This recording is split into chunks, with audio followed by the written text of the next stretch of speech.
له كفوا أحد الذي أرسله بالحق بشيرا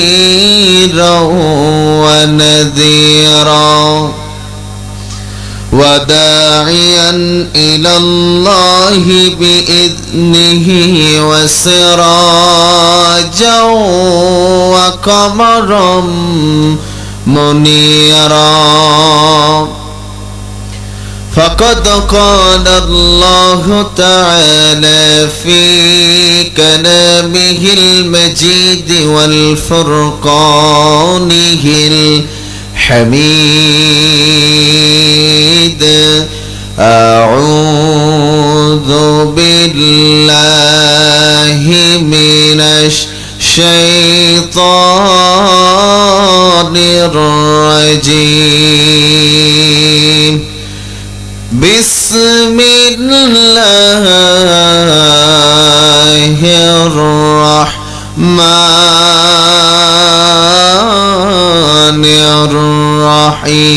الرحيم ولقد آتينا لقمان الحكمة أن اشكر لله ومن يشكر فإنما يشكر لنفسه ومن كفر فإن الله غني حميد إلى آخر الآية তাহাজ্জুদের যাইনা মাঝে মরণ দিও প্রভু আমায় একামতে দিনের কাজে কবুল করে নিও আমায় লা ইলাহা জিকির হবে জোরে লা ইলাহা রজব শাবানি বরকত দাও রমজান মাসে গুনাহ ঝরাও লা ইলাহা লা ইলাহা লা ইলাহা ইল্লাল্লাহু মুহাম্মাদুর রাসূলুল্লাহ সাল্লাল্লাহু আলাইহি ওয়াসাল্লাম। মির্জাপুর আল জামিয়া ইসলামিয়া হাফিজি মাদ্রাসা এতিমখানা ও লিল্লা বোর্ডিং এর উন্নয়ন কল্পে পঞ্চম বার্ষিকী এক বিরাট তাফসীরুল কুরআন মাহফিল। আজকের মাহফিলের সম্মানিত সুযোগ্য সভাপতি আলহাজ মোহাম্মদ শাহিদুল ইসলাম, বিশিষ্ট ব্যবসায়ী সমাজসেবক, মির্জাপুর, বিরল, দিনাজপুর। আল্লাহ পাক রব্বুল আলামিন সম্মানিত সভাপতির নেক হায়াত দারাজ করুন, আল্লাহুম্মা আমিন।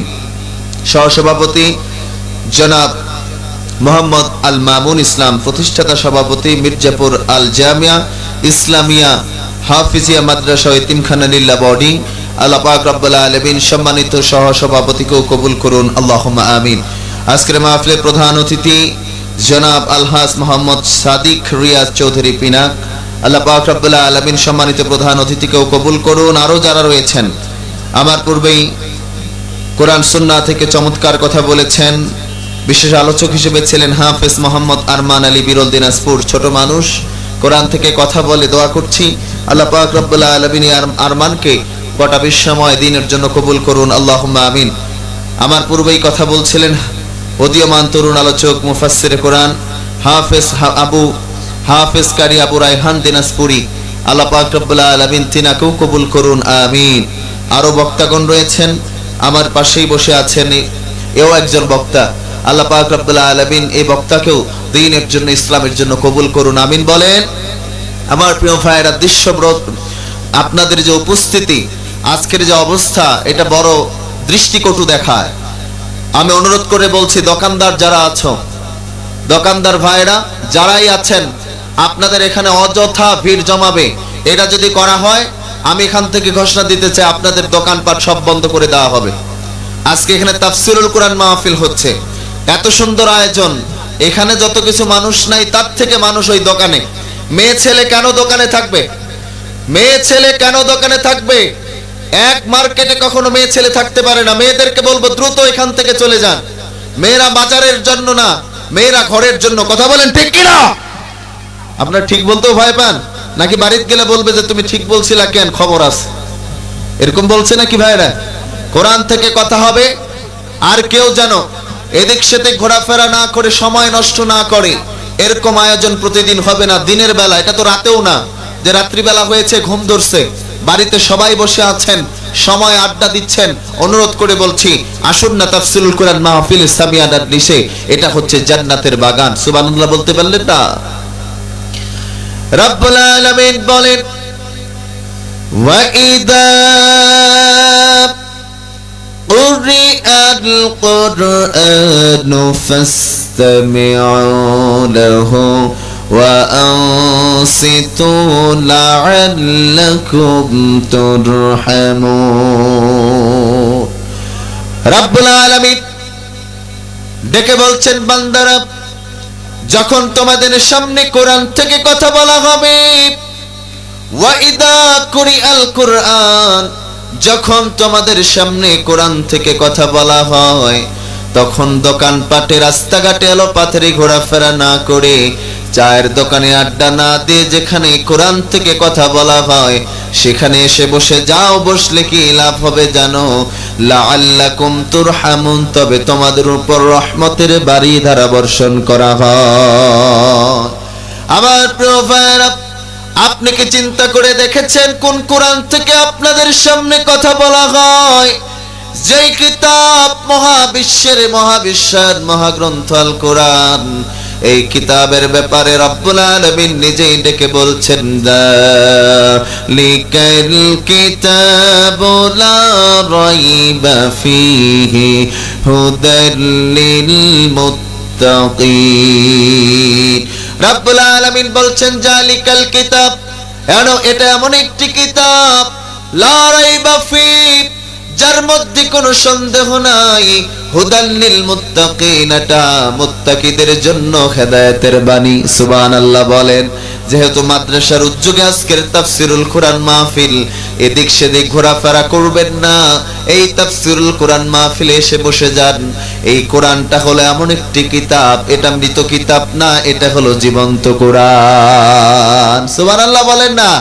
এই কোরআন জীবন্ত না মৃত বলেন তো? এই কোরআন হচ্ছে কিংবদন্তি আল কোরআন, এটা হচ্ছে জীবন্ত কিতাব। কিন্তু আমরা বাস্তবতা সমাজের মানুষ মনে করি 3 দিন পর মানুষ মরেছে তারপরে এই কোরআন পড়বো। কথা বলেন ঠিক কিনা? এটা মানুষ মরলে তারপর পড়ার জন্য আসছে? এই কোরআন 40 দিন পর মানুষ মরেছে তারপর পড়ার জন্য কি কোরআন এসেছে বলেন? এই কোরআন জীবন্ত কিংবদন্তি আল কোরআন। কেমন জীবন্ত আল কোরআন? এই কোরআনকে যা প্রশ্ন করবেন, আয়নার সামনে যদি দাঁড়ান, দেখবেন আয়নায় আপনার চেহারা দেখা যায় কি যায় না? আয়নার সামনে দাঁড়াবেন, দেখবেন আপনার চেহারা দেখা যায়, যায় না? ঠিক কোরআনের সামনে যদি আপনি আপনাকে নিজেকে প্রেজেন্ট করেন, উপস্থাপন করেন, দেখবেন আপনার চেহারা, আপনার বৈশিষ্ট্য, আপনি কোন পথে আছেন, কি করছেন, আপনার পরিণাম কি, প্রত্যেকটাই আল্লাহর কোরআনে আছে। কথা বলেন ঠিক কিনা? আপনারা ঠিক বলতে ভয় পাচ্ছেন? এখনো ওই সময় আছে? জোরে বলেন তো লিল্লাহে তাকবীর, জোরে লিল্লাহে তাকবীর। ওই দিন নাই যেই দিনে তাফসিরুল কোরআন মাহফিল করতে বের হলে 144 ধারা জারি করা হতো, ঠিক কি না? যেদিন বের হলে দেখা যেত কোরআনের তাফসির কোরআন মাহফিল করতে আসছি, এখানে মাইক পর্যন্ত টেনে নেওয়ার মতো অবকাশ, সাহসিকতা এই জায়গায় বসে দেখিয়েছে। কথা বলেন ঠিক কিনা? আমার প্রিয় ভাইয়েরা, আগামীর বাংলাদেশটা গড়তে হবে কোরআন দিয়ে, আগামীর বাংলাদেশটা গড়তে হবে ইসলাম দিয়ে। এখন দেখবেন নির্বাচন টাইম এসেছে, 1 ওয়াক্ত নামাজ 3 বার গিয়ে পড়ে। কথা বলেন ঠিক কিনা? 1 ওয়াক্ত নামাজ 3 বার। আহলে হাদিস মসজিদে আগে নামাজ হয় আসরের, সেখানে গিয়ে একবার, হানাফি মসজিদে গিয়ে আরেকবার, আছে না নাই? আমি বলি শোনেন, এত নামাজ যারা পড়েন, ভণ্ডামি যারা করেন, টুপি একখান মাথায় লাগাইছে, আমাদের সমাজে দেখবেন কিছু মানুষ টুপি মাথায় দিয়ে ভণ্ডামি করে, ঠিক কি না? করে না ভাই? এক চাচা তেলের ব্যবসা করে, সরিষার তেল। বলেন কিসের তেল? আপনারা তো সরিষার তেলের নাম শোনেন নাই, মাখেনও নাই, খানও নাই। আওয়াজ দেন, সরিষার তেল দেখেছেন? সরিষার তেল, এই তেলের মধ্যে ভেজাল হয়, হয় কি হয় না? সরিষার তেলে ভেজাল হয়। এক মুরব্বী চাচা মাথায় টুপি দিয়েছে, নামাজ পড়ে, ভেজালও করে। নাউজুবিল্লাহ না মারহাবা।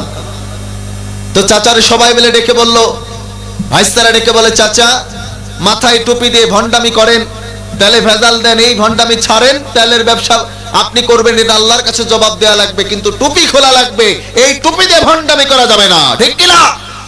চাচা এখন আস্তে করে পকেট থেকে টুপি বের করে দিল, ভাইস্তা এটা হলো নামাজ পড়া টুপি, এটা হলো তেল বিক্রি করা টুপি।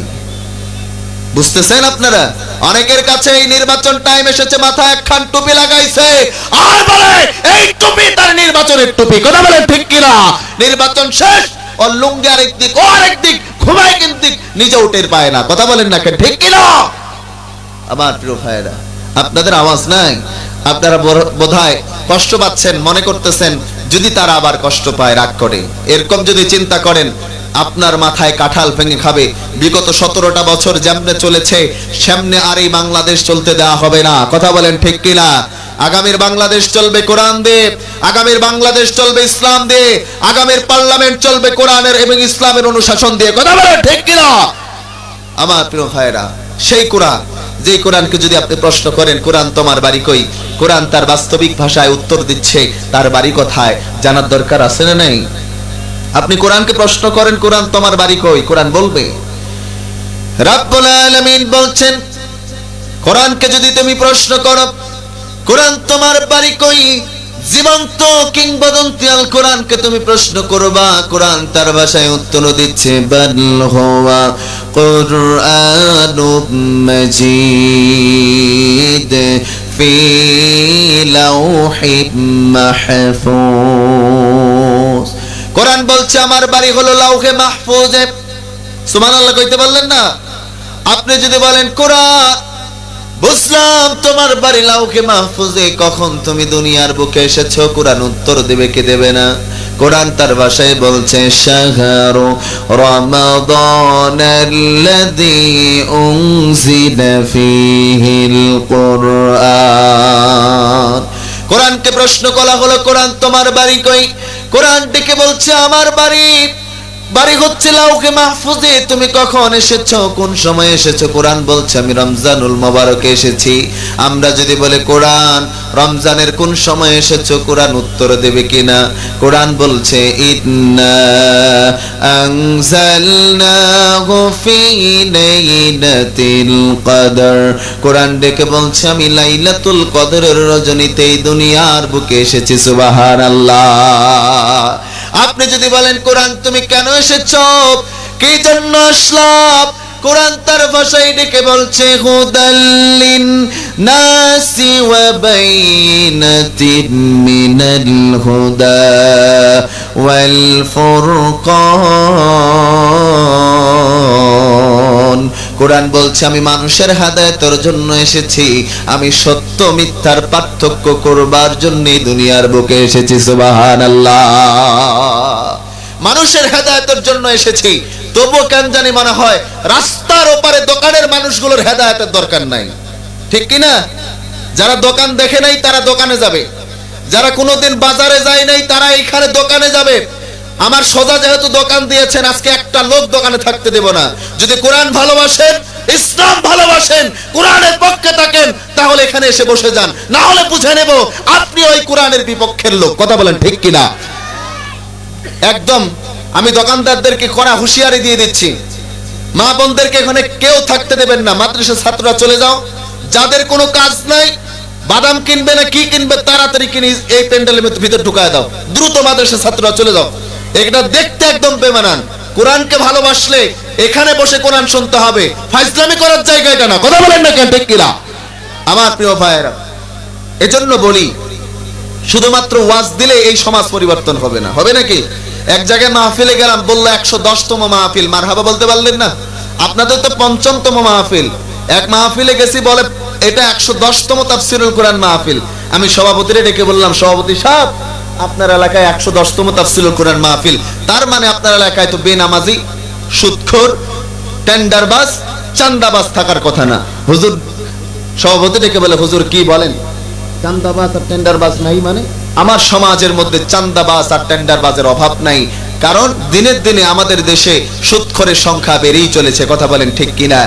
আমি বলি, ওয়াজ করা যেমন দরকার, ওয়াজের মাঠ যেমন প্রয়োজন, তেমন বাংলাদেশের প্রধান উপদেষ্টা তিনি যদি চিন্তা করেন, আগামীকাল বাংলাদেশের পার্লামেন্টে ঘোষণা হবে, এক ওয়াক্ত নামাজ যদি কেউ বাদ দেয়, এক ওয়াক্ত নামাজ বাদ দিলে 50,000 জরিমানা, 3 মাসের জেল।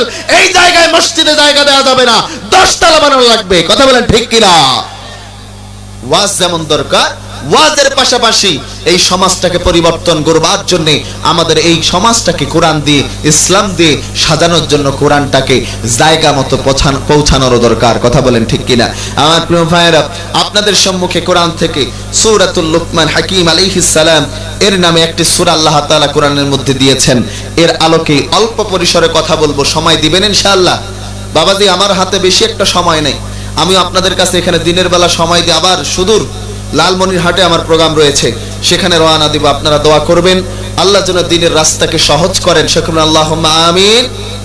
আমার প্রিয় ভাইয়েরা, আমি যে আয়াতে কারিমা তেলাওয়াত করেছি, সাইয়েদনা লুকমান হাকিম আলাইহিস সালামের জীবনী থেকে অল্প পরিসরে কথা হবে, কারণ এখানে অনেক বাবারা বসেছি কি বসে নাই বলেন তো? বসি নাই? অনেক বাবারা আছি, সন্তানদেরকে মানুষ করতে পারি না। যেহেতু মাদ্রাসামুখী আজকে আয়োজন, একটু মাদ্রাসা সংক্রান্ত টাচ দিয়ে আমার আলোচনার ইতি টানবো ইনশাআল্লাহ। যেহেতু আমরা বাবারা এখানে বসেছি, অনেক বাবারা সন্তানদেরকে মানুষ করতে পারি নাই, পারছি না কি বলেন? অনেক বাবারা আছে সন্তানদেরকে কোরআনের শিক্ষা দিতে না পারার কারণে বুকের মধ্যে লাথি মেরে পর্যন্ত গাঁজা খাওয়ার টাকা নেয়। কথা বলেন ঠিক কিনা? আপনাদের এলাকায় তো গাঁজাখোর, ইয়াবাখোর নাই? এক যুবকের চেহারা দেখলে, বয়স 22 কিংবা 23, সর্বোচ্চ 25 বছর, যুবকের চেহারার দিকে দেখলে মনে হয় 60 কিংবা 70-এর বুড়ো হয়েছে।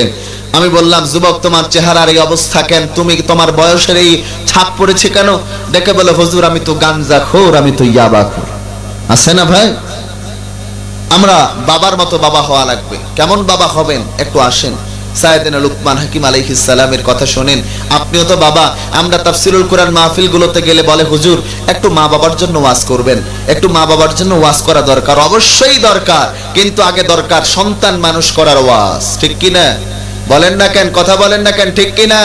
সন্তান মানুষ না করে যদি সেটার কাছে যদি ফিডব্যাক আশা করেন, এ সন্তান কখনো ফিডব্যাক দিতে পারে না। অনেকে আমাদের কাছে বলে, হুজুর পানি পড়া দেন, তেল পড়া দেন, বয়স 25-30 হয়েছে, এই সময় এসে যদি তেল পড়ার পানি পড়া নিয়ে ঢেলে দেন, খাওয়ায় দেন, এটা আর কথা শুনবে না। কথা বলেন ঠিক কিনা? কারণ একটা বয়স চলে গেছে, ছোটবেলায় তারে মানুষ বানাতে হতো। আসুন আমরা আমাদের সন্তানদেরকে দ্বীনের মারকাজে পড়াই। আসুন তিনি কেমন বাবা ছিলেন, তার বাবা হওয়ার বৈশিষ্ট্য শুনবো। আগে তার ব্যাকগ্রাউন্ড সম্পর্কে একটু জেনে নিই। সাইয়েদনা লুকমান হাকিম আলাইহিস সালাম কেমন ব্যাকগ্রাউন্ডের ছিলেন, তার বৈশিষ্ট্য কেমন ছিল? সাইয়েদনা লুকমান হাকিম আলাইহিস সালামের চেহারা যদি আপনি পর্যালোচনা করেন, আমরা সমাজের মানুষেরা চেহারা দেখি, মানুষের চেহারা যত সুন্দর তার উপর যুবকেরা ক্রাশ খায়, মেয়েরা ক্রাশ খায় তত বেশি তাড়াতাড়ি। ঠিক কি না বলেন? আল্লাহর কাছে চেহারা দিয়ে জান্নাত যাওয়া যাবে না, যাবে না কি বলেন? আল্লাহর কাছে চেহারা দিয়ে জান্নাতে যাওয়া যাবে না, আল্লাহর কাছে চেহারার বড়াই করে জান্নাতমুখী হওয়া যাবে না। আপনার অন্তরে আল্লাহর ভয় আছে কিনা, আপনার অন্তরে কোরআনের ভালোবাসা আছে কিনা, এটা যদি পেয়ে যায় আমার আল্লাহ আপনারে জান্নাত পর্যন্ত ঢুকায়া দেবে, কি দেবে না? সাইয়েদনা লুকমান হাকিম আলাইহিস সালামের চেহারা সুন্দর ছিল না, কালো কুচকুচে একজন ব্যক্তিত্বের অধিকারী ছিলেন। চুলগুলো তার উস্কো খুস্কো চুল ছিল, দাঁতগুলো উঁচু উঁচু তার দাঁত ছিল। তার মানে প্রিয় যুবক ভাইরা, আল্লাহর কাছে চেহারা দিয়ে জান্নাত যাওয়া যাবে না। আল্লাহর যদি প্রিয় হতে চাও, তাহলে অন্তরে ভয় একজনের রাখা লাগবে। চিল্লায়া বলেন তিনি কে? তার মানে আমরা বুঝলাম সাইয়েদনা লুকমান হাকিম আলাইহিস সালামের চেহারা সুন্দর ছিল না, তবু আল্লাহ তাআলা কোরআনের মধ্যে তার ব্যাপারে সূরা দিয়েছেন। তার মানে আরেকটা ব্যাকগ্রাউন্ড চেক করা দরকার। সাইয়েদনা লুকমান হাকিম আলাইহিস সালামের সম্পদ ছিল কিনা, টাকা পয়সা ছিল কিনা, প্রতিপত্তি তার ছিল কিনা, তার ব্যাকগ্রাউন্ড চেক করে দেখা যায় হযরত লুকমান হাকিম আলাইহিস সালামের সম্পদ তো ছিলই না, তিনি কৃষি কাজ করতেন, রাখালগিরি করতেন, ছাগল চড়ায় বেড়াতেন। সুবহানাল্লাহ বলে। আমার সমাজের মানুষেরা তো চেহারা দিয়ে, সম্পদ দিয়ে, টাকা পয়সা দিয়ে মানুষের বাজ বিচার করে। আল্লাহর দরবারে চেহারা দিয়ে জান্নাত পাওয়া যাবে না, সম্পদ দিয়ে জান্নাত পাওয়া যাবে না। এই সমাজের একজন মানুষ 10 তলা তার বাড়ি, এই মানুষটা এক ওয়াক্ত নামাজ পড়ে না, কোরআন পড়ে না, ইসলাম পড়ে না, জানে না। আরেকজন রিস্কাওয়ালা, আপনার এলাকার মানুষ কৃষি কাজ করে বেড়ান, কৃষি কাজ করেন, নামাজে যান, আল্লাহর হুকুমগুলো মেনে নেন। বলেন তো 10 তলার মালিক বেশি দামি না কৃষি কাজ করা মানুষটা বেশি দামি? তার মানে আমরা সমাজের মানুষেরা চিন্তা করি কার সম্পদ কত বেশি, কার টাকা পয়সা কত বেশি। আর যদি একটু টাকা পয়সার হেডাম হয়ে যায়, টাকা পয়সা যদি আল্লাহ একটু দিয়ে দেয়, আমাদের সমাজের কিছু পাতি নেতা আছে, দেখে বলে হুজুর আমার এলাকা, আমার দাপট ছাড়া কারো দাপট চলে না। ঠিক কিনা? বলে এলাকা কার? এলাকা আমার, দাপট কার? দাপট আমার। বলে কি বলে না মুসলমান? বলে না? ঘুমাচ্ছেন? রাগ করতেছে? চলবে? এলাকা কার? বলে এলাকা আমার। দাপট কার? দাপট আমার। অথচ 3 বার 4 বার পাতলা পায়খানা হলে 4র্থবার মেডিকেল কলেজ হাসপাতাল। ঠিক কিনা? তখন বলো তুমি ক্ষমতার সব, এলাকা আমার, দাপট আমার, বলো না তখন? এই বলার ক্ষমতা নেই, কারণ সকল ক্ষমতার মালিক কে বলেন না মুসলমান? রব্বুল আলামিন বলছেন তাবারাকাল্লাযী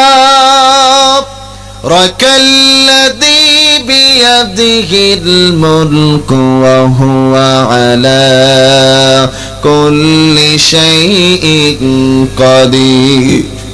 রব্বুল আলামিন বলছেন তাবারাকাল্লাযী বিয়াদিহিল মুলক, তিনি সেই সত্তা, সমহান সেই মালিক যার হাতে সকল ক্ষমতা।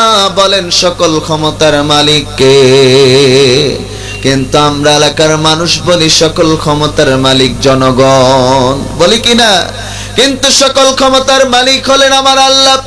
আমার আল্লাহ যারে চান ক্ষমতার চেয়ার দেন, আমার আল্লাহ যারে চান ক্ষমতার চেয়ার থেকে থাপ্পড় মেরে নামায়া দেয় কি দেয় না? দেয় না? বাস্তব নাজরানা দেখেছেন যারা বলতো অমুক সাল পর্যন্ত ক্ষমতায় থাকতে চাই, অথচ 41 মিনিট আগেও চিন্তা করে নাই তাদেরকে ক্ষমতার চেয়ার ছাড়া লাগবে। ঠিক কিনা?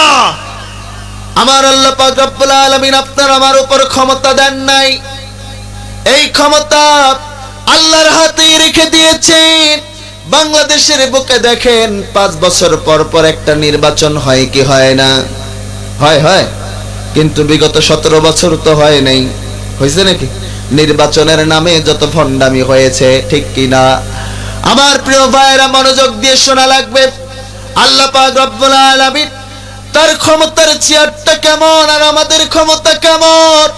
আল্লাহ আমাদেরকে ক্ষমতা দেন, তিনি ক্ষমতার চেয়ার থেকে নামিয়ে দেন। তার সাথে বাড়াবাড়ি করা যাবে না, তার সাথে আল্লাহর সাথে খবরদারি করা যাবে না।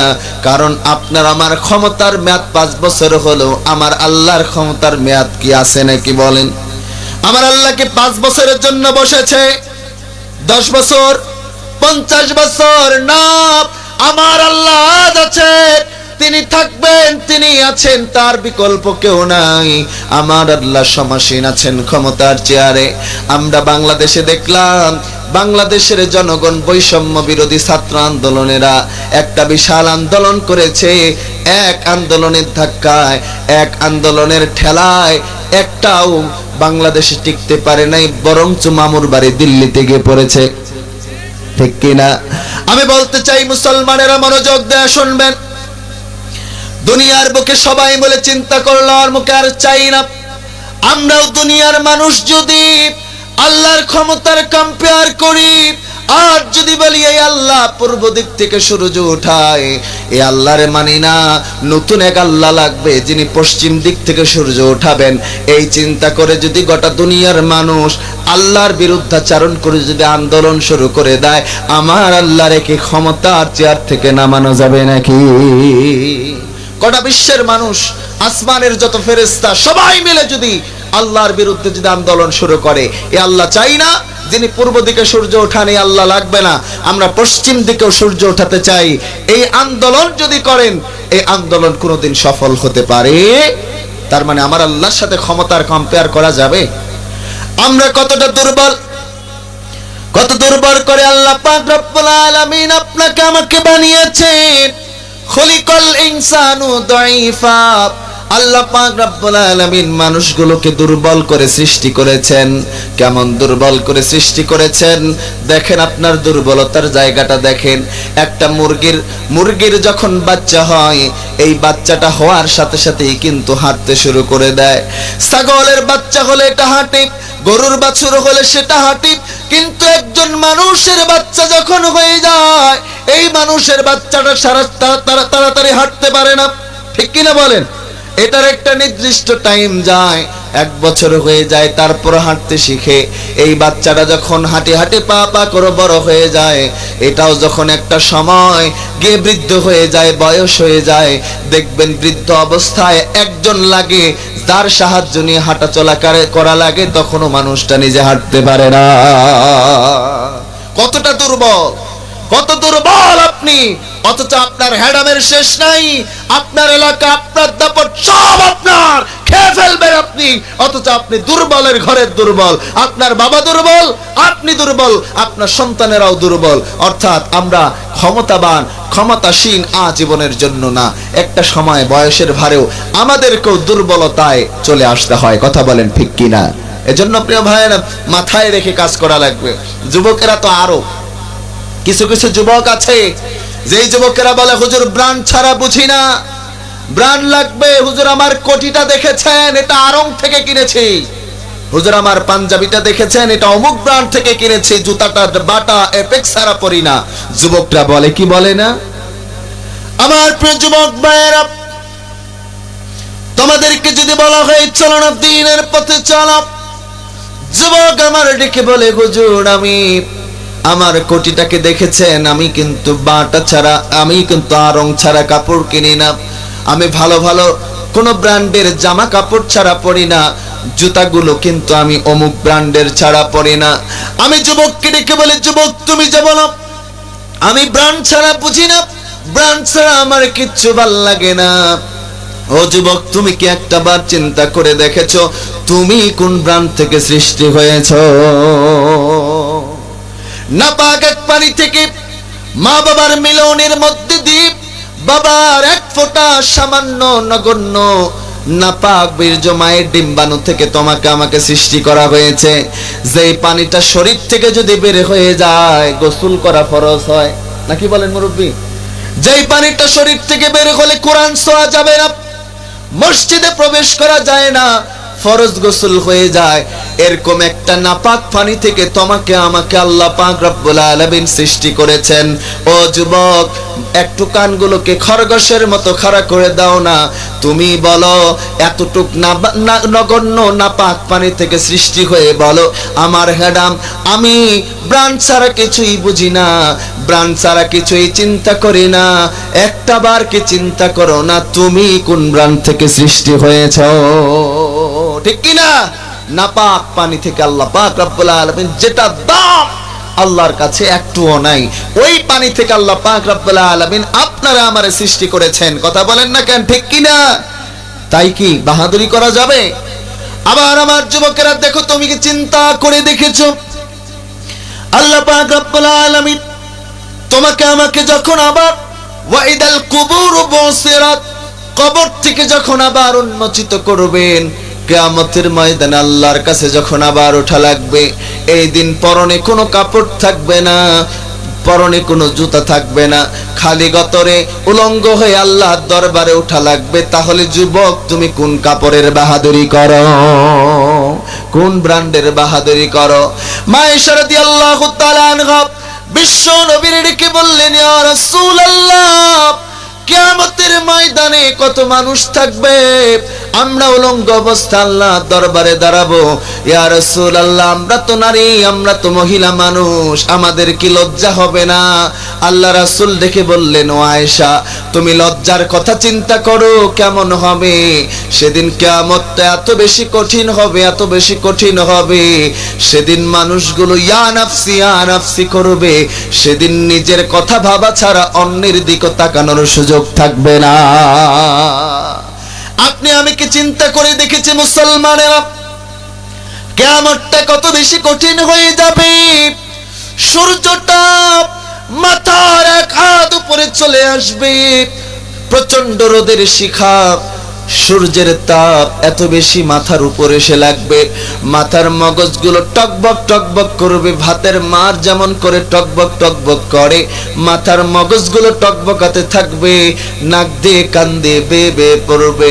মানুষগুলো কিয়ামতের ময়দানে শুধু কি তাই হবে না, জিহ্বাটা না বিশ্বাস হয়ে যাবে। এই মানুষগুলোর জিহ্বাটা নাভি পর্যন্ত ঝুলে যাবে। এই মানুষগুলো পালাবার জায়গা পাবে না। কিয়ামতের প্রচন্ড বিভীষিকাময় অবস্থা দেখে কিছু কিছু মানুষ আফসোস করে বলবে, হায় হায়, দুনিয়ায় যদি ভালো কাজ করতাম তাহলে আজকে এই প্রখর রোদ সূর্যের নিচে থাকা লাগতো না। ঠিক কিনা? আমরা আল্লাহর আরশের নিচে আলসের ছায়ায় যেতে চাই, থাকতে চাই, এমন আমল আমরা করতে চাই ইনশাআল্লাহ। বলে আমার প্রিয় ভাইরা, বলছিলাম সাইয়েদনা লুকমান হাকিম আলাইহিস সালাম এমন একজন ব্যক্তিত্বের অধিকারী ছিলেন। তার টাকাও ছিল না, সম্পদও ছিল না, চেহারাও সুন্দর ছিল না, কিন্তু হৃদয়ে কার ভয় ছিল? সেজন্য আল্লাহ তাআলা তার নামে একটা কোরআনে সূরা দিয়েছেন।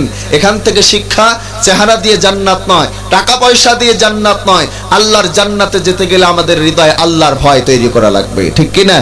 এই শিক্ষা অর্জন করতে পারবেন না ইনশাআল্লাহ? আসুন আমরা এবার জানার চেষ্টা করি তিনি তার সন্তানদেরকে কি শিখিয়েছেন, আপনি আমি কি শিখাই, আপনি আমি কি শিক্ষা দিচ্ছি, একটু জানার দরকার আছে না নেই মুসলমান? বলেন তো, বলেন আছে না নেই? আপনি আমি কি শিখাচ্ছি, কি বলছি সন্তানদেরকে? আমার সন্তান তো আপনাকে আমাকে আইডল মানবে, মানবে না? বলেন, সন্তানটা যখন জন্মগ্রহণ করে তার মা বাবাকেই কিন্তু সর্বপ্রথম আইডল মনে করে, ঠিক কিনা? কারণ এটাই থাকে তার প্রথম শিক্ষার জায়গা। মা বাবা যদি দিন সম্পর্কে না বোঝে, দিনের জ্ঞান যদি না থাকে, ওটা যেমন দিন থেকে বেরিয়ে যাবে, ওই সন্তানটাও দিন থেকে মাহরুম হবে। কথা বলেন ঠিক কিনা? আগে নিজের ভালো করা লাগবে। আপনি নামাজ পড়েন না, হাতে সিগারেট নিয়েছেন, সকালবেলা সন্তানটাকে নিয়ে এক জায়গায় যাচ্ছেন, হাতে সিগারেট খাচ্ছেন, আর দেখা যাচ্ছে সন্তানটা ছোটবেলা থেকেই দেখতেছে আমার বাবা তো সিগারেট খোর, বড় হলে তো এটা ইয়াবাখোর হবে, ঠিক কিনা? আপনি যদি সিগারেট খান তো বড়টা খাবে। এজন্য নিজেকে আগে পরিবর্তন করেন, নিজেকে আগে ভালো বানান। অনেক মা বাবারা আছে সন্তানদেরকে মাদ্রাসায় ভর্তি করিয়ে দেয়, আমার সন্তানটা আলেম হবে, হাফেজ হবে, মাশাআল্লাহ, সুন্দর সিদ্ধান্ত। কিন্তু বাড়িতে এসে যখন সন্তানটা দেখে বাবা এক ওয়াক্ত নামাজ পড়ে না, মা এক ওয়াক্ত নামাজে নেই, বাবা মিথ্যার সাথে জড়িত, বাবা সুদের সাথে জড়িত, এই সন্তানটা মানুষ হবে? আগে নিজেরে মানুষ বানাতে হবে, ঠিক কিনা বলেন? সাইয়েদনা লুকমান হাকিম আলাইহিস সালাম এজন্য সন্তানদেরকে মানুষ করবার ব্যাপারে তাগিদ দিচ্ছিলেন, কথা বলছিলেন। আসুন তিনি তার সন্তানদেরকে প্রথম কি শিক্ষা দিচ্ছিলেন, কি বলছিলেন, কোরআনে আল্লাহ পাক রব্বুল আলামিন কোট করেছেন। রব্বুল আলামিন সূরাতুল লুকমানের মধ্যে জানান দিচ্ছেন, রব্বুল আলামিন সাইয়েদনা লুকমান হাকিম আলাইহিস সালামের কথাটাই জানাচ্ছেন। ওয়া ইদ ক্বালা লুকমানু লিইবনিহি ওয়া হুয়া ইয়াইযুহু ইয়া বুনাইয়া লা তুশরিক বিল্লাহ ইন্নাশ শিরকা লাযুলমুন আযীম। আল্লাহ পাক রব্বুল আলামিন সাইয়েদনা লুকমান হাকিম আলাইহিস সালামের সন্তানদেরকে দেয়া প্রথম নাম্বার উপদেশ জানা দিচ্ছে, ও বাবারা, ও মায়েরা, যারা ওয়াজ শুনতে এসেছেন, আপনারাও আপনাদের সন্তানের উত্তম ক্যারিয়ার গড়তে চান, সন্তানের যদি সুন্দর চরিত্র গড়তে চান, প্রথম নাম্বার উপদেশ যেটা লোকমান দিয়েছে, এটা আপনিও বাড়িতে দেন, শিক্ষা দেন, দেখবেন আপনার সন্তানটা মানুষ হয়ে গিয়েছে। সাইয়েদনা লোকমান হাকিম আলাইহিস সালাম সন্তানদেরকে ডেকে বড় নরম সুরে ডেকে বলছি, ইয়া বুনাইয়া, বুনাইয়া, হে সন্তান, হে কলিজার টুকরা সন্তান, লা তুশরিক বিল্লাহ, আল্লাহর সাথে শিরিক করো না। বলেন, কার সাথে শিরিক করো না? তার মানে প্রথম নাম্বার শিক্ষা যেটা দেয়া লাগবে তার নাম কি? রবের শিক্ষা, ঠিক কিনা বলেন? আর এই রবের শিক্ষা তো মাদ্রাসায় হয়, ঠিক কিনা? এই রবের শিক্ষা মাদ্রাসায় হয়, তালবে ইলমদেরকে দ্বীনের শিক্ষা, রবের শিক্ষা দেয়া হয়। আমরা সন্তান হলে সর্বপ্রথম চিন্তা করি সন্তানটারে কোন কিন্ডারগার্টেনে ভর্তি করে দেয়া যায়, কোন স্কুলে ভর্তি করে দেয়া যায়, এই চিন্তা করেন। আপনারা আবার মনে করছেন আমাদের এলাকায় এই হুজুর এসেছে শুধুমাত্র বলে শুধুমাত্র বলে সন্তানটা হাফেজ বানাবেন, আলেম বানাবেন। আপনার সন্তানটা শুধু বলি নাই হাফেজ হবে এ পর্যন্ত শেষ না, আপনার সন্তানটা যেমন হাফেজ হবে, আপনার সন্তানটা হাফেজ হবার পরে আপনার সন্তানটা ডাক্তার হবে, ঠিক কিনা? আপনার সন্তান হাফেজ হবে, ডাক্তার হবে, আপনার সন্তান হাফেজ হবে, ইঞ্জিনিয়ার হবে, আপনার সন্তান আলেম হবে, আপনার সন্তান এই সমাজকে পরিচালনা করবে। কথা বলেন, ঠিক কিনা? এত ছোট করে দেখার তো কোনো সুযোগ নাই। সন্তানটা কোরআনের ছাত্র যেমন হবে, ইসলামের ছাত্র যেমন হবে, এই জায়গা থেকে এই সন্তানটা আপনার আমার এই সমাজের প্রতিনিধিত্ব করবে। এজন্য আমি বারবার একটা কথা বলি, ও প্রিয় মুসলমান ভাইরা, আপনারা কি আলুর ভর্তা পান্তা ভাত খেয়েছেন? খান নাই? এটা তো খান নাই বুঝি, জোরে বলেন না, খাইছেন? খাইছেন? আমাদেরকে পহেলা বৈশাখ নববর্ষ আসলে পান্তা ভাত আলুর ভর্তা থেকে কে ঠেকায়? কথা বলেন, ঠিক কিনা? আমাদেরকে ঠেকানোর তো কেউ নেই, আছে নাকি বলেন? আমার প্রিয় ভাইয়ের, আলুর ভর্তা পান্তা ভাত খেয়ে আপনি দিনাজপুরের ভালো কোনো রেস্টুরেন্টে গিয়েছেন, অনেক ভালো ভালো খাবার খেয়েছেন, অনেক ভালো খাবার পরে দেখবেন আপনার ভিতর থেকে একটা ঢেকুর, একটা গ্যাস বের হয়, ঠিক কিনা?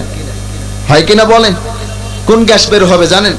ওই যে আপনি সকালবেলা আলুর ভর্তা পান্তা ভাত খেয়েছেন, তারই গ্যাস আসে। কথা বলেন, ঠিক কিনা? এজন্য আমি বলতে চাইলাম, সন্তানদেরকে দ্বীনের শিক্ষা দেন, কোরআনের শিক্ষা দেন, ইসলামের শিক্ষা দেন। এটা যে কোনো সেক্টরে যাক না কেন, সে যদি এমপি হয়, তার মাথায় যদি কুবুদ্ধি ঢুকে যায় যে আমি এই ব্রিজ বানায় এটার ভিতরে রডের বদলে কিছু বাঁশ দিতে চাই, ইন দ্য মিন টাইম যেমন আপনার মনের ভিতরে আপনি যেমন গ্যাস বের হয় আলুর ভর্তা পান্তা ভাত খেয়েছেন জানান দেয়, তার মাথায়ও বেজে উঠবে, তুমি তো কোরআনের ছাত্র ছিলা, তোমার দ্বারা রডের বদলে বাঁশ দেওয়া সম্ভব না, ঠিক কিনা বলে? এভাবে যদি প্রত্যেকটা সেক্টরে আপনার সন্তান যায়, প্রত্যেকটা সেক্টর পরিবর্তন হবে। কথা বলেন, ঠিক কিনা? হবে কিনা বলেন? এর জন্য সন্তানদেরকে প্রথম যে শিক্ষা দেব, সেই শিক্ষার নাম হচ্ছে কোরআনের শিক্ষা। দেয়া যাবে না মুসলমানেরা? কোরআন শিক্ষা দিবেন তো ইনশাআল্লাহ? আমার প্রিয় ভাইয়ের জন্য সাইয়েদনা লোকমান হাকিম আলাইহিস সালাম তার সন্তানদেরকে ডেকে বলছেন, হে আমার সন্তানেরা, লা তুশরিক বিল্লাহ, আল্লাহর সাথে শিরিক করা যাবে না, আল্লাহর সাথে শিরিক করো না, আল্লাহর সাথে অংশীদারিত্ব করো না।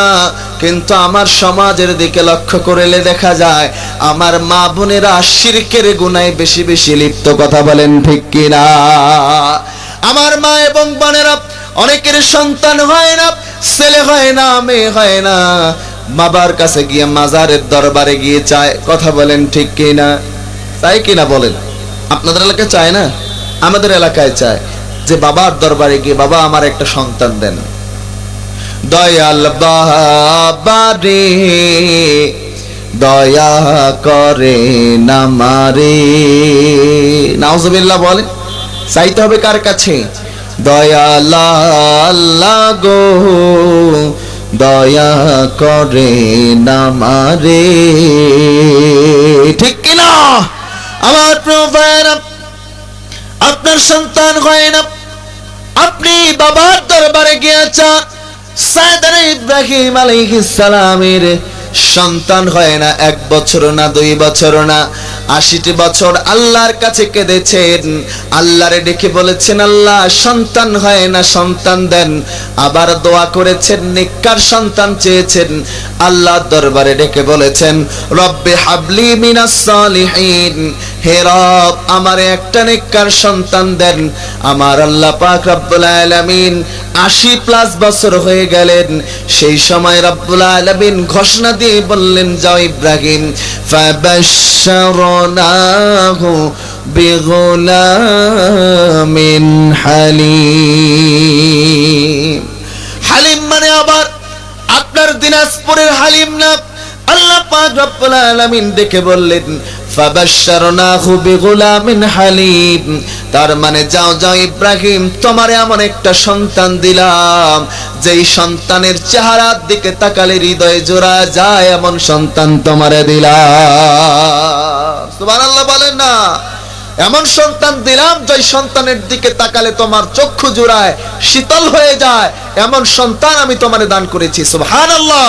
তার মানে আমার প্রিয় মা বোনেরা, আপনারাও সন্তান যখন চাবেন এটা আল্লাহর কাছে চাবেন, বাবার কাছে পীরের দরবারে গিয়ে সন্তান চাওয়া যাবে না, ঠিক কি না? কার কাছে চাবো বলেন না, কার কাছে চাবো? আল্লাহর কাছে চাবো। এবং কি মা বোনেরা, হতাশ হওয়ার কিছু নাই, নিরাশ হওয়ার কিছু নাই। আমার আল্লাহ আপনাকে দেবেন, আপনার পেটটা বড় খনি, আপনার পেটটা বড় নিয়ামতে ভরা। এই পেট থেকেই যত নবী রাসূল পৃথিবীর বুকে এসেছে, বলেন তো নবী রাসূলরা কি আকাশ থেকে পড়েছে না মায়ের পেট থেকে বেরিয়েছে? আকাশ থেকে পড়ছে কোন নবী বলতে পারেন? আমাদের মহানবী হযরত মুহাম্মদ সাল্লাল্লাহু আলাইহি ওয়াসাল্লাম মায়ের পেট থেকে হয় নাই? হইছে না হয় নাই? তার মানে এত বড় বড় মহামানব যদি মায়ের পেট থেকে হতে পারে, ও মা আপনার পেট থেকে কেন হবে না? আপনাকে হতাশ হওয়া যাবে না, হবে আল্লাহর কাছে চাওয়ার মতো চাইতে হবে। আমার বোনেরা, আমার মায়েরা অনেক সময় প্রেগনেন্ট অবস্থায় আল্লাহর কাছে চাওয়া বাদ দিয়ে ফোনটা হাতের মধ্যে নিয়ে টিকটক ফেসবুক ছাড়া আর কিছুই দেখে না। কথা বলেন ঠিক কিনা? এজন্য তো সন্তান জন্মের পরে মোবাইল ছাড়া কিছুই চিন্তা করে না, ঠিক কিনা? বুঝতেছেন আপনারা? এজন্য মা বোনদেরকে বলি, আপনার পেটটা প্রচন্ড বড় খনি, এখান থেকে বড় বড় নবীরা আল্লাহর ওলিরা পৃথিবীর বুকে এসেছে। সুবহানাল্লাহ, সুবহানাল্লাহ। এজন্য মা বোনদেরকে অনুরোধ করে বলি, আমার মা এবং বোনেরা একটু আল্লাহর দিকে মুতাওয়াজ্জহ হয়ে যান, এবং আপনারা যারা পরিবার যারা পরিগঠন করেছেন আপনাদেরকে সিনসিয়ার জীবনযাপন পালন করার দরকার আছে না নেই বলেন? মুরব্বী চাচারা আপনাদেরকে বলি, বউরে পিটানোর নাম শুধুমাত্র সাংসারিক জীবন হতে পারে না। আছে না আমাদের এলাকায় এরকম কিছু মুরব্বী? দেখবেন ভাত রান্না করতে যদি লেট হয়, যেই চামচ দিয়ে ভাত রান্না করে ওটা দিয়ে পিটানো শুরু করে। এখন তো ঠিক বলবেন না, কারণ আমরা তো ধরা খেয়ে যাব, ঠিক কি না? আমার মা বোনদেরকেও বলতে চাই, সাংসারিক জীবনটা যদি উন্নতি করতে চান, সাংসারিক জীবনটা যদি ভালো রাখতে চান, স্বামী স্ত্রীর কথা শুনবে, স্ত্রী স্বামীর কথা শুনবে, সমন্বয় করে যদি পরিবারটা গঠন করতে পারেন, দেখবেন এই পরিবার আল্লাহর রহমত নাজিল হচ্ছে। কথা বলেন ঠিক কিনা? আমার প্রিয় ভাইরা, আল্লাহ রাসূল সাল্লাল্লাহু আলাইহি ওয়াসাল্লাম স্ত্রীদেরকে কত বেশি ভালোবাসতেন। মা আয়েশা রাদিয়াল্লাহু তাআলা আনহা বলতেন, রাসূলুল্লাহ যখন বাড়িতে আসতেন, আল্লাহ রাসূলের আগে আমি আয়েশা কোনোদিন সালাম দিতে পারি না। সুবহানাল্লাহ বললেও তো ধরা খাইতে হবে, জোরে বলেন না সুবহানাল্লাহ। আমার প্রিয় ভাইরা, মা আয়েশা বলতেন, রাসূলুল্লাহ সাল্লাল্লাহু আলাইহি ওয়াসাল্লাম মাঝে মধ্যে আমি যখন ঝাড়ু টেনে টেনে ঝাড়ু দিতাম, আল্লাহ রাসূল এত বড় মহামানব হওয়া সত্ত্বেও, এত দামি মানুষ হওয়া সত্ত্বেও আমার সাথে সাথে তিনিও ঝাড়ু টেনে টেনে দিতেন। তার মানে স্ত্রীর কথা শোনা লাগবে। আল্লাহ রাসূল খাদিজাকে কত বেশি ভালোবাসতেন। চাচা, আপনি আপনার ওয়াইফকে কত বেশি ভালোবাসেন একটাবার চিন্তা করেন। ও চাচা, আল্লাহ রাসূলের স্ত্রী খাদিজা যখন ইন্তেকাল করলেন, খাদিজা রাদিয়াল্লাহু তাআলা আনহা বললেন, ইয়া রাসূলুল্লাহ, আমি যখন কবরে যাব, ওই কবরের যে প্রশ্নের জবাব, এই কবরের প্রশ্নের জবাব দেওয়ার মতো ক্ষমতা কিন্তু আমার নাই। ইয়া রাসূলুল্লাহ, আপনি আমার কবরের পাশে দাঁড়িয়ে থাকবেন, আমার কবরের প্রশ্নের উত্তরগুলো দিবেন। ও মা, আপনার ঈমান তো তত ভালো না, আপনার ঈমান তো খাদিজার মতো না, আমার মায়েদের ঈমান তো খাদিজার মতো হতে পারে নাই। খাদিজা রাদিয়াল্লাহু তাআলা আনহা এই দুনিয়ার বুকে জান্নাতের সুসংবাদ পেয়েছেন, তবুও দেখেন তার কবরের ভয় তারে কুরে কুরে খায়, আর আমার মায়েদের হৃদয়ে আল্লাহর ভয়টুকু এখনো জাগ্রত হয় না। ঠিক কি না? কবরের ভয়ে রাসূলুল্লাহর স্ত্রী ভয় পাচ্ছেন। ইয়া রাসূলুল্লাহ, কবরের কি উত্তর দেব? আপনার স্ত্রী নামাজও পড়ে না, ভয়ও করে না, আপনার আমার স্ত্রীকে বুঝাবেন কবরে যাওয়া লাগবে, কবরের প্রশ্নের উত্তর দেওয়া লাগবে। খাদিজা রাদিয়াল্লাহু তাআলা আনহা নসিহত করেছেন। আল্লাহ রাসূল কবরের পাশে দাঁড়িয়ে আছেন, আল্লাহ পাক রব্বুল আলামিন আরশ আজিম থেকে দেখছেন আমার রাসূল কবরের পাশে দাঁড়িয়ে আছে। জিবরাইল আমিন দেখে বলে, ইয়া রাসূলুল্লাহ, কষ্ট করে আপনারে খাদিজার কবরের পাশে দাঁড়িয়ে থাকার দরকার নাই। ইয়া রাসূলুল্লাহ সাল্লাল্লাহু আলাইহি ওয়াসাল্লাম, ওগো আল্লাহর রাসূল, আপনার খাদিজা, আপনার স্ত্রী, প্রিয়তম স্ত্রী খাদিজাকে আমার আল্লাহ এত ভালোবেসেছে, এত সম্মান করেছে, আমার আল্লাহ আরশ আজিম থেকে প্রশ্নের উত্তরের জবাব নিজেই দিয়ে দিয়েছে। কি কোয়ালিটিফুল ঈমান তাদের ছিল, আপনার আমার তো হয় না। মা বোনেরা, মনোযোগ দিয়ে শোনা লাগবে আমার মা। কেন আপনি কোরআন মানবেন না? কেন আপনি ইসলাম মানবেন না? কেন স্বামীর খেদমত করবেন না? আর স্বামীরা কেন স্ত্রীকে ভালোবাসবেন না? আল্লাহ রাসূল যখনই দোয়া করতেন আর আল্লাহর দরবারে দোয়া করতেন, হে রব, আমার প্রিয়তম স্ত্রী আমারে ছেড়ে চলে গিয়েছে, হে আল্লাহ, আপনার দরবারে দোয়া করলাম, কিয়ামতের দিন যেদিন সন্তান বাবাকে চিনবে না, বাবা সন্তানকে চিনবে না, ইন দা মিন টাইম আমি আমার খাদিজার জন্য ভুলে না যাই, আমি আমার খাদিজার ভালোবাসা আমি আমার মধ্যে আল্লাহ আপনি দিয়ে দেন। সুবহানাল্লাহ বলেন না? খাদিজার ভালোবাসা আমার অন্তরে দেন। কত ভালোবাসা! আল্লাহর কাছে দোয়া করতেছে, আর আপনি আমি সমাজের মানুষ দোয়া তো দূরের কথা, আজকে বললে কালকে কোন জেলায় বিয়ে করা যায়। ঠিক কি না? সবাই বলেন, বাড়িতে গিয়ে বউকে আজকে বলবেন আমি তোমারে ভালোবাসি। বলতে পারবেন না ইনশাআল্লাহ? বলেন না, বলতে পারবেন? এটা বলতে ভয় পাচ্ছেন। বাড়ি থেকে সালাম দিয়ে সুন্দর করে বলবেন আমি তোমারে ভালোবাসি। কথা বলেন, ঠিক কি না? যারা আবার বিয়ে করে নেই তারাও আবার ঠিক বলতেছে কেন? তারা আবার কারে বলবে? আমার প্রিয় ভাইয়েরা, ভালোবাসি এটা বলতে হবে, এটা সুন্নাহ। স্ত্রীর হাতের উপর যদি হাতটা রাখতে পারেন, এই হাতটা রাখাতেও আল্লাহ তাআলা সগীরা গুনাহ মাফ করবেন। সুবহানাল্লাহ বলতে পারলেন না? অথচ প্রেমিকার হাত ধরতে খুব ভালো লাগে। ঠিক কি না? আমার প্রিয় ভাইয়েরা, একটু মনোযোগ দেন। এক লোক ওয়াজ শুনেছে, যেমন আজকে ওয়াজ করছি, এরকম এক লোক ওয়াজ শুনছে। ওয়াজ শোনার পর চিন্তা করছে বাড়িতে গভীর রাত, বাড়িতে যায় আজকে স্ত্রীর সাথে ভালো সম্পর্ক, একটা সালাম দেব সুন্দর করে। রাত্রিবেলা গভীর রাত 12টার পর বাড়িতে গিয়ে নক দেয় আর সালাম দেয়। ভিতর থেকে এখন স্ত্রী চিন্তা করে, হায় হায়, এত রাতে কোন আল্লাহর ওলি আসলো, আবার এত রাতে সালাম দেয়, এটা আবার কোন আল্লাহর ওলি? দীর্ঘক্ষণ 2বার 3বার সালাম দেওয়া শেষ, গেট খুলে না। শেষ পর্যন্ত বেচারি চিন্তা করছে, দেখি না কে আসছে। গেট খুলে দেখে এটা আর কেউ না, এটা আমার বাড়ির লোকটা। সুবহানাল্লাহ কইতে বলে দেখে যে খুব পরিবর্তন, মাশাআল্লাহ। স্ত্রী হাসে, স্বামীও হাসে। স্বামী শুধু সুন্দর করে বলে, স্ত্রী কি আছে, খাবার দাবার একটু বেড়ে দাও, খেতে বসি। খেতে বসছে, স্বামী খায় আর হাসে, খায় আর হাসে। স্ত্রী আবার চিন্তা করে, এটা পাগল টাগল হইল না তো, আবার বাড়িতে এসে সালাম, এতদিন খাবার দিলে খাবারে অমুক হয় নাই, তমুক হয় নাই, উদ্ধার করে দেয়, আজকে আবার এত হাসি খুশি কেন? বুঝাতো বড় দায়। শেষ পর্যন্ত জিজ্ঞাসা করছে, তোমার কি হয়েছে বলো, এত হাসো কেন? বলে যে আজকের যে তরকারি গরুর গোশতটা রান্না করছো, যা মজা হয়েছে। স্ত্রী তেল ও বেগুন ভেজে উঠছে, চিল্লা বলে, এতদিন তোমার জন্য তরকারি রান্না করলাম, ভাল লাগে না, আজকে পাশের বাড়ির ভাবি তরকারি দিছে, খুব ভাল লাগছে। আমার প্রিয় ভাইয়েরা, এটা যদি একদিন গিয়ে আপনি প্রশংসা করেন তাহলে তো ধরা খাওয়াই লাগবে। ঠিক কি না? নিয়মিত প্রশংসা করবেন ইনশাআল্লাহ। বলেন ইনশাআল্লাহ, বললে পাপ হবে আপনাদের এলাকায়।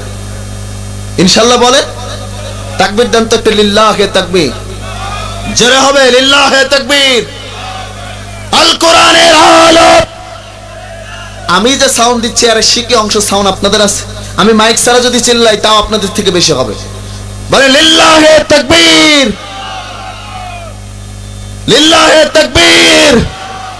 আল কোরআনের আলো, আল কোরআনের আলো, কোরআন হাদিস যেখানে, বিড়ি সিগারেট যেখানে, জয় লিল্লাহি তাকবীর। আমার প্রিয় ভাইয়েরা, আমি এক মাহফিলে গেলাম, বললাম যে 1-2 লাগলে সর্বোচ্চ উঠবেন, আমাদেরকে দেখায় উঠবেন, তাছাড়া উঠা যাবে না। এক জায়গায় দেখলাম 1ও দেখায়, 2ও দেখায়, আরেক জায়গায় দেখলাম 3ও দেখাইলো। আমি বললাম 3 মানে কি হুজুর, বিড়ি টানা আছে না ভাই? আমার প্রিয় ভাইয়েরা, তার মানে আমি বলছিলাম আপনাদেরকে ভালোবাসতে হবে স্ত্রীদেরকে, স্ত্রী যেমন ভালোবাসবে, দুজনকেই সমন্বয় করে এই সাংসারিক জীবনটা পাড়ি দেওয়া লাগবে ইনশাআল্লাহ বলেন। কিন্তু শেষ জামানায় এসে পৌঁছে গেছি, দাজ্জাল আসার পূর্বে কিছু নারীর আবির্ভাব ঘটবে, যে নারীগুলি আসলে আমাদের সমাজ বলে দিবে হ্যাঁ এই নারীটা এসেছে। বলবো বলবো কেন বলবো না? এবার তো আপনাদের পক্ষে, ঠিক কি না? মায়েদের বিপক্ষে বলবো কিছু? আমার প্রিয় ভাইয়েরা, দাজ্জাল আসার পূর্বে এমন কিছু নারীর আবির্ভাব ঘটবে, যেই নারীগুলি, যেই মহিলাগুলি স্বামীদেরকে ডেকে বলবে, ও স্বামী, তোমার যত টাকা পয়সা আছে, তোমার যত ব্যাংক ব্যালেন্স আছে, সব সম্পদ আমার নামে করে দেয়া লাগবে, যদি না করে দাও তাহলে তোমার সংসার করব না। এটা আছে আপনাদের এলাকায়? আমি শুধু বলবো, আপনারা শুধু মিলাবেন, পারবেন না এইটুকু বলতে? আমার প্রিয় ভাইয়ের, এটা 1 নম্বরে স্বামীকে ডেকে বলবে, তোমার যত সম্পদ আছে, টাকা পয়সা আছে, ব্যাংক ব্যালেন্স আছে, আমার নামে করে দেওয়া লাগবে। 2 নম্বরে কিছু নারী আবির্ভাব ঘটবে, যে নারীগুলি বলবে, ও প্রাণের স্বামী, ও প্রাণের স্বামী, তোমার বাবার কি আছে, তোমার তো সম্পদ নাই। এই নারী স্ত্রী তার বাপের বাড়ির পরিচয় টেনে এনে বলবে, আমার বাবার অমুক সম্পদ তমুক সম্পদ আছে, তোমার বাবার তো কিছুই নাই, তুমি তো হইলা ফকিন্নির পোলা, তোর তো কিছু নাই, তুই তো ফকিরের ছেলে, ঠিক কিনা? বুঝেন নাই? বারে কহে তোমার ইত্তি কহে, কহেন কেন? কহে নাকি আমার অত্তি না? কিন্তু কহে বারে ইত্তি নাও কহে না? তাহলে তোর কি আছে? তুই তো গোলামের বেটা, তোর তো টাকা পয়সা কিচ্ছু নাই, তোর বিয়া করি মোর জীবনটা শেষ, ঠিক কিনা? ঠিক কিনা? আমার প্রিয় ভাইয়েরা, আমার মায়েরা, মনোযোগ দিয়ে শোনা লাগবে। আমার মা, এই চরিত্রগুলো বর্জন করা লাগবে সংসার যদি সুন্দর করতে চান। 3 নম্বরে, স্বামীটা ক্ষেত বাড়ি থেকে কৃষি কাজ করে কিংবা অফিস আদালত থেকে কাজ করে ক্লান্ত হয়ে বাড়িতে চলে আসছে, স্ত্রীকে ডেকে বলছো, প্রাণের স্ত্রী, প্রচন্ড পানির পিপাসা লেগেছে, 1 গ্লাস পানি নিয়ে এনে দাও না। এমনও কিছু স্ত্রী আছে, এটা দাজ্জাল আসার পূর্বে বের হবে, ডেকে বলবে, তোমার কি হাত পা নাই, নিজে নিয়ে কি খেতে পারো না? তোর কি চোখ নাই, তুই দেখা পাই না, নিজে নিয়ে খাওয়া পারিস না, ঠিক কিনা? এই চরিত্র যদি থাকে মা, এটা আপনার আমার ধ্বংসের দিকে নিয়ে যাবে, ঠিক কিনা? ও চাচা, বুঝতেছেন? কে মিলছে মিলছে বলে? আপনারা তো ভালো বলতে পারবেন, সাংসারিক জীবনের এই এক্সপেরিয়েন্স তো আপনাদের বেশি, ঠিক কিনা? আমার প্রিয় মা এবং বোনেরা, আমার বাপজানেরা, 4 নম্বরে এমন কিছু নারীর আবির্ভাব ঘটবে, এগুলো আছে, আপনারা বলে আমারে লজ্জা দেবেন না। 4 নম্বরে এমন কিছু নারীর আবির্ভাব ঘটবে, ডেকে বলবে, ও স্বামী যদি বলে, স্ত্রী সন্তানটাকে অমুক জায়গায় পড়ালে ভালো হতো, কিংবা যে কোনো বিষয় নিয়ে পরামর্শ যখন করে, স্ত্রীটা পরামর্শ তো গ্রহণ করেই না, বরঞ্চ উচ্চ বাক্য করতে করতে স্বামীর আওয়াজের থেকে স্ত্রীর আওয়াজটা বাড়িয়ে দেয়। আছে আপনাদের এলাকায়? এটা দাজ্জাল আসার পূর্বে এমন কিছু নারীর আবির্ভাব ঘটবে, স্বামী স্ত্রী পরামর্শ করতেছে ধরেন, কিন্তু স্ত্রী সেই পরামর্শটা তো ধরা দূরের কথা, উচ্চ বাক্য করতে করতে স্বামীর আওয়াজ থেকে স্ত্রী আওয়াজ বেড়ে যায়, ঠিক কিনা? আমার প্রিয় মা এবং বোনেরা, এই চরিত্র থাকলে বর্জন করা লাগবে, বাবারা এই চরিত্র থাকলে বর্জন করা লাগবে। সর্বশেষ, এটা আছে বলে লজ্জা দেবেন না, এটা বলে আমি আমার মূল কথার দিকে চলে যাব, এইটা লাইন শুধু বলে যাই।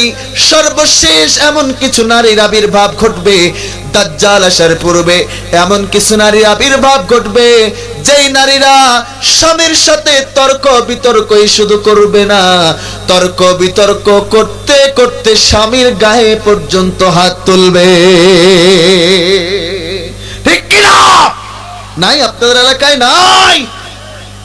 আছে? লজ্জায় মুখটা কই রাখবেন? আপনি কেমন স্বামী? আপনি কেমন স্বামী হয়েছেন? আপনার স্ত্রী বেপরদায় চলে আপনি ধরতে পারেন না, বলতে পারেন না।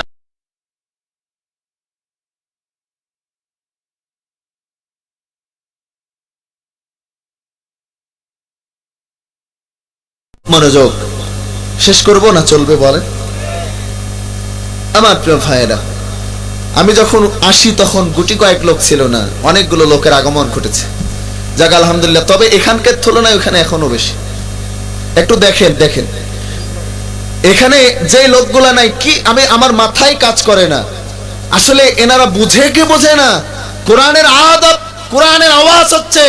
এই সময়টার জন্য যদি আল্লাহ ধরে ফেলে আর যদি বলে কোরআনের আওয়াজ হচ্ছিল আর তুমি দোকানে সময় দিচ্ছিলা, এজন্য জাহান্নামে যাওয়া লাগবে। কথা বলে ঠিক কিনা? কোথায় যাবেন? কই পালাবেন? মা বোনেরা পর্যন্ত এখানে লজ্জাহীনতার মতো দাঁড়িয়ে আছে। মা বোনেরা পর্যন্ত এখানে বেগানা পুরুষ হাঁটছে, হুজুর ওয়াজ করতেছে, এত কথা বলতেছে, গানে গুরুত্বপূর্ণ কোনো কথাই চলছে না। আমার প্রিয় ভাইয়েরা, আবারও অনুরোধ করছি, এই দোকানপাট ছেড়ে চলে আসুন, দোকানপাট ছেড়ে চলে আসুন। আমার প্রিয় ভাইয়েরা, খুব মনোযোগ। আমি বলছিলাম সাইয়েদনা লুকমান হাকিম আলাইহিস সালাম তার সন্তানদেরকে প্রথম নাম্বার শিক্ষা দিচ্ছিলেন, হে আমার সন্তানেরা, তা লা তুশরিকি বিল্লাহ, আল্লাহর সাথে শিরিক করা যাবে না। কথা বলেন ঠিক কিনা? মনে আছে আপনাদের? আছে আছে? আমরা আল্লাহর সাথে শিরিক করব না ইনশাআল্লাহ বলেন, ইনশাআল্লাহ বলেন। আমি এক মাহফিলে গেলাম, দেখলাম সভাপতি নাই। কি সমস্যা? বলে সভাপতির সামনে আলহাস লেখে নাই, এজন্য আসে নাই। অর্থাৎ হাজি হজ করলে আলহাস লেখা লাগবে। এটা কি বাধ্যতামূলক? হ্যাঁ হ্যাঁ, এটা লোক দেখানো। আর রিয়া, রিয়া হচ্ছে লৌকিকতা, লৌকিকতা আল্লাহর সাথে শিরিক করা। ঠিক কিনা? আপনি আপনার নামের সামনে আলহাস, এক ব্যক্তিরে বললাম যে আপনার সামনে আলহাস লাগিয়েছেন, আমাদের নবী আলহাস মুহাম্মদ রাসূলুল্লাহ তো লাগাই।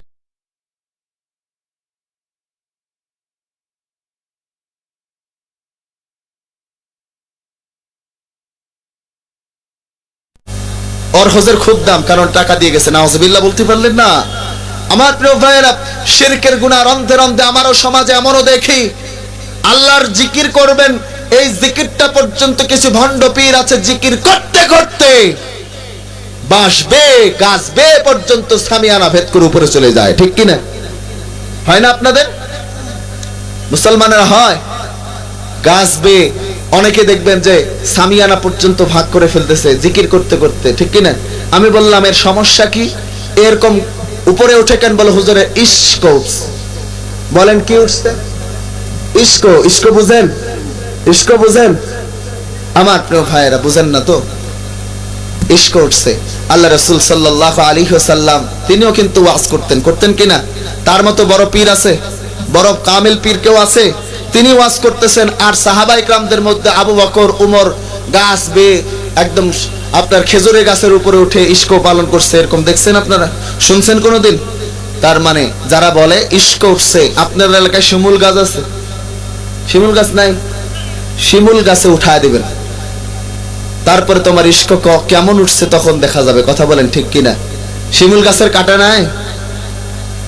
আমার প্রিয় ভাইয়েরা, আসুন আমরা কোরআন থেকে কথা বলছিলাম। আল্লাহ পাক রব্বুল আলামিনের প্রিয় ব্যক্তিত্ব সাইয়েদনা লুকমান হাকিম আলাইহিস সালাম তার সন্তানদেরকে নসিহত করছিলেন, লা তুশরিক বিল্লাহ। আমরাও সন্তানদেরকে শেখাবো, মাদ্রাসামুখী করব, ইসলামমুখী করব, কোরআনমুখী করব ইনশাআল্লাহ। আল্লাহ তৌফিক দান করুক, আল্লাহুম্মা আমিন।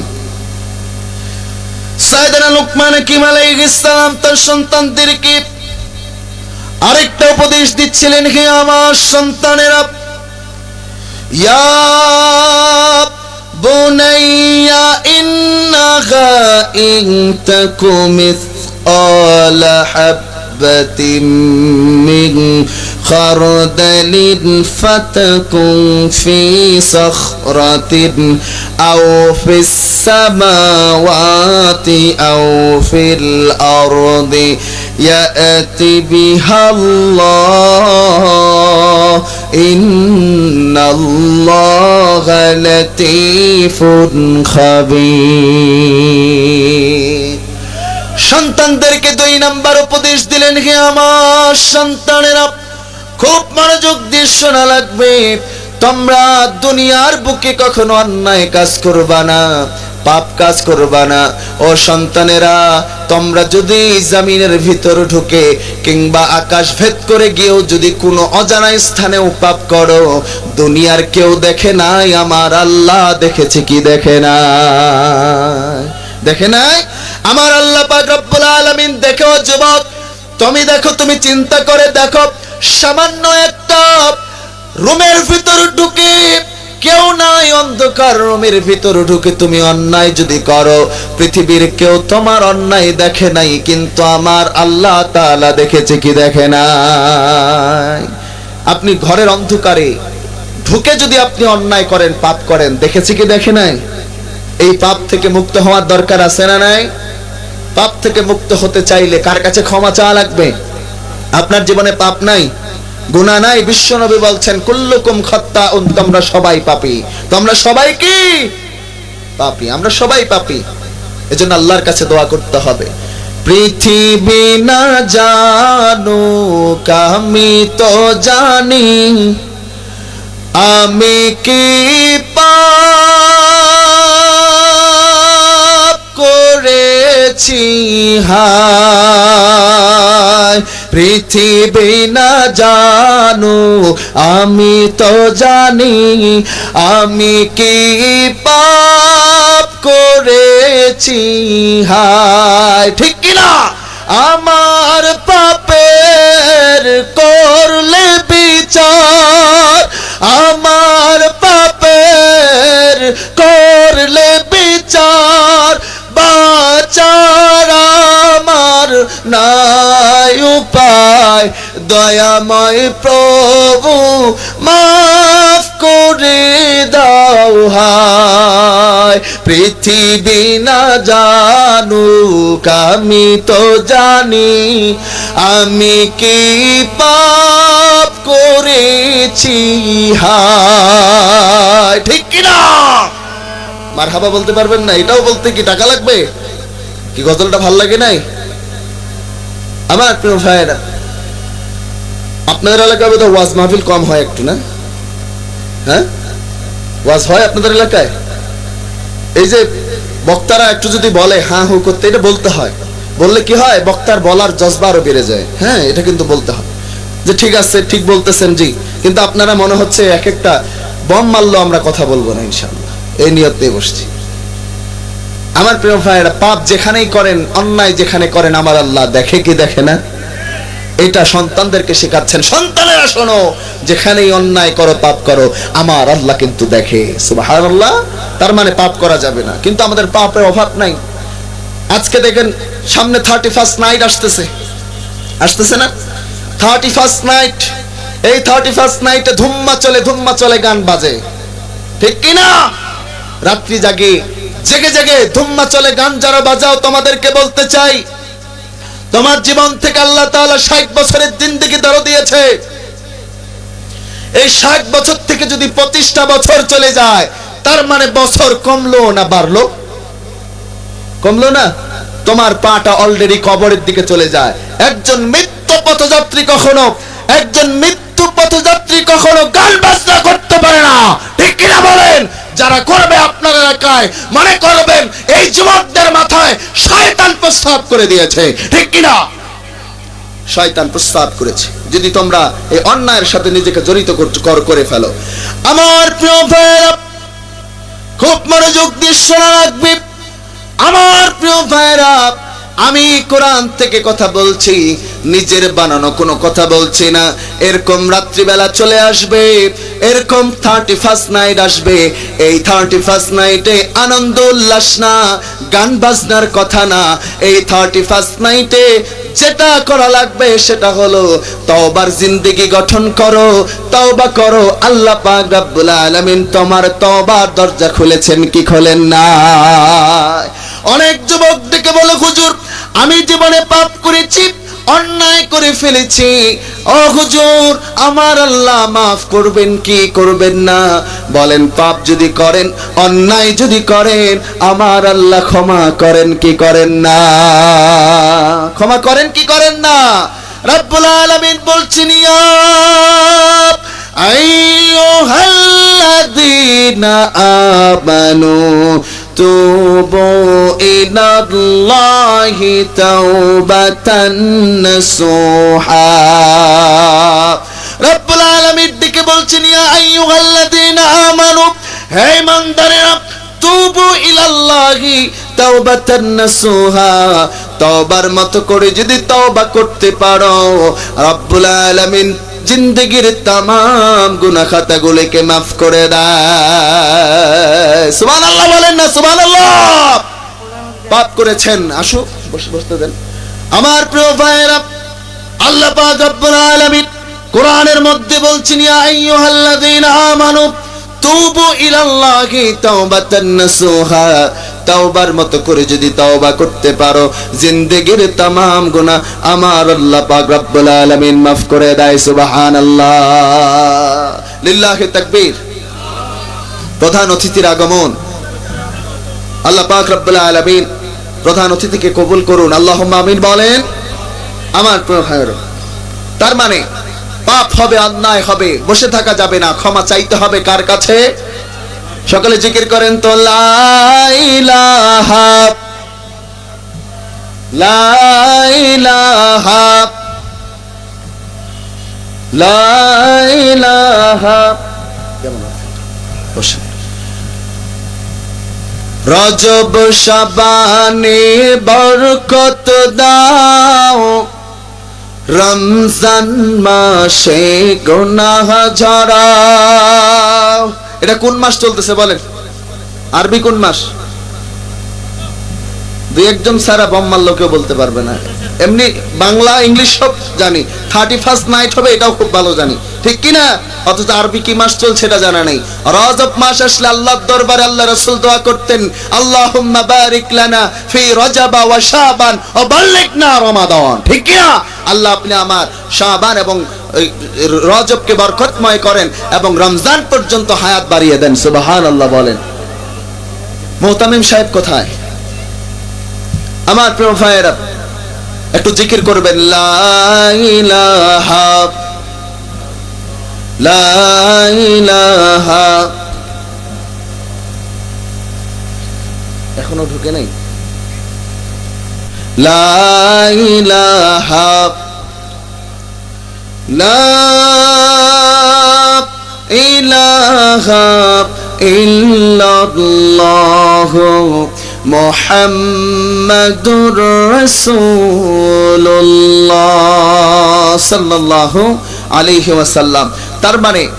তার মানে সাইয়েদনা লুকমান হাকিম আলাইহিস সালাম তার সন্তানদেরকে শিক্ষা দিচ্ছিলেন, হে আমার সন্তানেরা, তোমরা আল্লাহর সাথে শিরিক করবে না। 2 নম্বরে পাপের সাথে জড়িত হবে না। পাপ কিন্তু বাপকেও ছাড়ে না, কথা বলেন ঠিক কিনা? পাপ করবে না, পাপ যেখানেই করো সেখানেই আমার আল্লাহ দেখে। এই শিক্ষাটা সন্তানকে দেওয়ার দরকার আছে না নাই? সন্তানটা স্কুলে যায়, বলবেন, বাবা পাশের বেঞ্চে থাকা তোমার বন্ধুর তুমি পেন্সিল হোক রাবার হোক এটা নিবা না, এটা চুরি বলে, এটা পাপ বলে, এটা করা যাবে না। এভাবে যদি করতে পারেন, এটা বড় হলে কোনোদিন চোর হবে না, ঠিক কিনা? বড় হলে ডাকাত হবে না। এই জন্য ছোট থেকেই শিক্ষা দেন, ভালো কিছু শিখান। 3 নম্বরে সন্তানদেরকে শিখাচ্ছেন, বলবো কি? রব্বুল আলামিন সূরাতুল লুকমানের 15 নম্বর আয়াতের মধ্যে 12 নম্বর 13 নম্বর আয়াতের মধ্যে রেখে বলছেন, ইয়া বুনাইয়া আকিমিস সালাতা ওয়া আমুর বিল মা'রুফ। সন্তানদেরকে ডেকে বলছেন, হে আমার সন্তানেরা, তোমরা নামাজকে প্রতিষ্ঠা করবা, নিজে যেমন পড়বা, নামাজ প্রতিষ্ঠার আন্দোলনও তোমরা করবা। নামাজ পড়বা যেমন তেমন নামাজের ব্যাপারে মানুষকে উৎসাহিত করবা, করার দরকার আছে না নেই বলেন? নিজে নামাজ পড়বে, আকিমিস সালাত, নামাজটা প্রতিষ্ঠা করবা। আমরা সমাজের মানুষ অনেকে মনে করি নিজে বাঁচলে বাপের নাম, নিজে নামাজ পড়বো, কাউরে আর বলার দরকার নাই। কিন্তু ভূমিকম্প যখন আসে শুধুমাত্র নামাজ বেনামাজিকেই মারে না, যারা নামাজি তারা সহ কিন্তু ধ্বংস হয়ে যায়, ঠিক কিনা? আল্লাহ রাসূল সাল্লাল্লাহু আলাইহি ওয়াসাল্লাম কি আল্লাহ রাসূল সাল্লাল্লাহু আলাইহি ওয়াসাল্লামের জন্য সাবধান করছেন, বলছেন তোমরা নামাজি হও, নিজে ভালো কাজ করো, ভালো কাজের আদেশ দাও, নামাজি হয়ে যাও, নামাজ প্রতিষ্ঠার আন্দোলন করতে শুরু করে দাও। আমার প্রিয় মুসলমান ভাইরা, আমরা তো নামাজ পড়ি না। অনেকের নামাজ যেমন আছে, ইন্নাস সালাতা তানহা আনিল ফাহশাই ওয়াল মুনকার, নিশ্চয়ই নামাজ মানুষকে ফাহিশা কাজ থেকে হেফাজত করে। আবার অনেকেই দেখে বলে, হুজুর আমার এলাকার মোতাওয়াল্লি, আমার এলাকার সভাপতি, আমার এলাকার অমুক দলের নেতা নামাজ যেমন প্রথম কাতারে ইমামের পিছনে দাঁড়িয়ে পড়ে, আবার সকাল বেলাও সুদের কাতারে প্রথম কাতারে দাঁড়িয়ে সুদ খায়। আপনি বলবেন, হুজুর এটা আবার কেমন নামাজি? নামাজ তো মানুষকে ফাহিশা কাজ থেকে হেফাজত করে, অন্যায় কাজ থেকে হেফাজত করে। ওই লোকটারে কেন করে না? তার কারণ হলো, কয়েকটা কারণে করে না। তার মধ্যে এক নাম্বার কারণ হলো, আপনি যেই মসজিদে নামাজ পড়েন ওই মসজিদের কাতারের মধ্যে কি লেখা থাকে এটা বিএনপির কাতার, এটা জামাতের কাতার, এটা অমুক ইসলামী আন্দোলনের কাতার, এরকম লেখা থাকে নাকি বলেন? সব মানুষ কাঁধে কাঁধ মিলিয়ে কে কে বিএনপি করে, কে জামাত করে, সব ভাইরা আমাদের একসাথে কাঁধে কাঁধ মিলিয়ে নামাজ পড়লো। যেমন মসজিদের ভিতর আল্লাহ শিখালেন, ওয়াতাসিমু বিহাবলিল্লাহি জামিআ, তোমরা মসজিদে হোক বাইরে হোক যেখানেই হোক না কেন ঐক্যবদ্ধ জীবন যাপন করবা। কিন্তু মসজিদে যেমন করলাম, কিন্তু মসজিদের বাইরে গিয়ে আমাদের ঐক্যবদ্ধতা ঠিক থাকে না, ঠিক কিনা? মসজিদে আপনি ঐক্যবদ্ধ হলেন, বাইরে ঐক্যবদ্ধতা নাই। নামাজে ঐক্যবদ্ধ, কিন্তু নামাজের বাইরে নাই। আম জনতারে কি বলবো, আজকে হুজুরদের মধ্যেই ঠেলাঠেলি শুরু হয়ে গেছে। এক হুজুর আরেক হুজুররে দেখতে পারে না, ঠিক কিনা? এখানে বসে এক হুজুর আরেক হুজুররে কাফের ফতোয়া দিতেও সাথ দেয় না, ঠিক কিনা? এদিক হুজুররা যদি এক হতে না পারে, তাহলে দেখবেন আমার বাংলাদেশটা আর সাজানোর মতো সুযোগ আসবে না, ঠিক কিনা? আমার প্রিয় ভাইরা, হুজুররা এক না, আলেম আলামারা একজন আরেকজনরে গালিগালাজ দিতে শেষ হয় না। ওই জন্য একজন শিল্পী গজল লিখেছেন, আলেমে আলেমে বিভেদ এখন, জালিমে জালিমে দোস্তি, আলেমে আলেমে বিভেদ এখন, জালিমে জালিমে দোস্তি, পথের ঠিকানা জানা নেই কারো, কে কোথায় পাবে স্বস্তি, কে কোথায় পাবে স্বস্তি, ঠিক কিনা? আমাদের কিন্তু ফরজ নিয়ে মারামারি নাই, আছে নাকি বলেন? ফজরের 2 রাকাত ফরজ নামাজ, এটা নিয়ে কোনো সন্দেহ, এটা নিয়ে কোনো দ্বিধাদ্বন্দ্ব আছে আপনাদের? কিন্তু আমাদের সমাজে দ্বিধাদ্বন্দ্ব হয় নফল নিয়ে। হাত কোথায় বাঁধবো, জোরে আমিন বলবো না আস্তে আমিন বলবো, এ নিয়ে চলছে আমাদের দ্বন্দ্ব, কথা বলেন ঠিক কিনা? ফরজ নিয়ে তো মারামারি নেই, নফলে সফল ডুব, টুপির আকার আকৃতি নিয়ে গবেষণা হয় খুব, ঠিক কিনা? এটা অমুকের টুপি, এটা আলিয়ার টুপি, এটা কওমের টুপি, এটা অমুক টুপি দেখলে সালাম দেব, এটারে দেখলে দেব না। এমনও আছে সালাম দেওয়ার ভয়ে হুজুরদের মধ্যে রাস্তা চেঞ্জ করে তবু সালাম দেবে না, এটা বলেন ঠিক কিনা? আল্লাহ একতাবদ্ধ হওয়ার তৌফিক দান করুক, আল্লাহুম্মা আমিন বলে। তার মানে আমি বলছিলাম নামাজ কেন কবুল হচ্ছে না, কেন কবুল হচ্ছে না? তার 2 নাম্বার কারণ, তার 2 নাম্বার কারণ এই হচ্ছে 2 নাম্বার কারণ, যেটা হচ্ছে মসজিদের ইমাম নিয়োগ দিতে হবে, হবে কিনা বলেন? মসজিদের ইমাম নিয়োগ দেন না আপনাদের এলাকায়? আমার প্রিয় ভাইরা, মসজিদের ইমাম নিয়োগ দেওয়া হবে, ইমামের চরিত্র দেখা লাগবে। ইমামের চরিত্রটা কেমনে কেমনে খুঁটে দেখেন আপনারা। আপনার এলাকার এই মির্জাপুর এলাকায় একজন মসজিদের ইমাম নিয়োগ দেওয়া হবে। এই এলাকার ইমাম যদি সিগারেট খায়, ওই ইমামটারে কি ইমামতির দায়িত্ব দেবেন নাকি ভণ্ড বলবেন? বলবেন কিনা? ইমাম যদি সিগারেট খায় চলবে না, ইমাম যদি মেয়ে নিয়ে ঘরে, ইমাম চলবে নাকি? ইমাম যদি সুদের সাথে জড়িত হয় চলবে নাকি? ইমাম যদি অন্যায়ের সাথে জড়িত হয় ইমাম চলবে নাকি? ইমামের চরিত্রটা যদি খারাপ হয়, অত্র এলাকার মির্জাপুর এলাকার একজন ইমাম নিয়োগ দেওয়ার ব্যাপারে এতগুলি গুণ দেখা লাগে, এতগুলি চরিত্র দেখা লাগে। ও মুসলমান, আপনার বাংলাদেশের ইমাম যিনি হবেন, আপনার এলাকার চেয়ারম্যান ইমাম যিনি হবেন, ওই লোকটার চরিত্রটাও ওই ইমামের মতো দেখার দরকার আছে না? না, কিন্তু আমরা তো দেখি না, আমরা তো চিন্তাও করি না। এজন্য বিগত 17টা বছর আমাদের উপর জুলুম নির্যাতন স্টিমরোলার চালিয়েছে, ঠিক কি না আমার প্রিয় ভাইরা? এজন্য ইমামের চরিত্র যেমন সুন্দর হওয়া দরকার, আপনার এলাকার ইমামের চরিত্র সুন্দর, তার চরিত্রটা ভালো দেখি, কিন্তু বাইরের ইমামের চরিত্র দেখি না, এজন্য তো সুখ শান্তি আসে না, ঠিক কি না বলেন? বুঝতেছেন আপনারা? আমার প্রিয় ভাই, একটু মনোযোগ দেবেন, মন দিয়ে শুনবেন, কেমন চরিত্র দেখি না আমরা। এমনও মুসলমানের এখানে উপস্থিত হয়েছি, মসজিদের ইমামটা ভুল করলে এটা ছাড় দেই না, ঠিক কিনা? আপনার এলাকার মসজিদের মুয়াজ্জিন যদি 1 মিনিট লেটে আজান দেয় ওটা ছাড় দেওয়া হয় না, ওটা ছাড় দেই না। কি বলি, ইমাম সাহেব চাকরি বাঁচানোর ইচ্ছা আছে আপনার? আছে না, এরকম বলে না? অথচ নামাজটাই ঠিক মতো এখনো বোঝে না, অথচ ইমামের উপর খবরদারি করে, ঠিক কিনা? আমি বলতে চাই, আগামীর সংসদ যারাই গঠন করুক, যারাই আসুক আমাদের সংসদে, ইমামদের পক্ষে আপনাদেরকে কথা বলা লাগবে, ঠিক কিনা? আজ পর্যন্ত আমি দেখি না ইমামদের পক্ষে কথা বলতে। আমার প্রিয় ভাইয়েরা, এজন্য খুব মনোযোগ দিয়ে শুনবেন। আমি বলি, ইমামদের সাথে লাগে তারা, বাড়িতে বউয়ের সাথে পারে না যারা, ঠিক কিনা? আমার প্রিয় ভাইয়েরা, খুব মনোযোগ দিয়ে শোনা লাগবে। আল্লাহ পাক রব্বুল আলামিন জানিয়ে দিলেন আকিমিস সালাত, নামাজটা প্রতিষ্ঠা করা লাগবে। নামাজ প্রতিষ্ঠা বলতে কি বোঝেন? নামাজ প্রতিষ্ঠা বলতে হলো, আপনার এলাকা, আপনি যেমন নামাজ না পড়লে আপনার এলাকায় এখানে যদি একজন নেতা দাঁড়ায় বক্তব্য দেয়, নেতার শরীরে কোনো কাপড় নাই, বলেন নেতারে কি বক্তব্য দিতে দিবেন?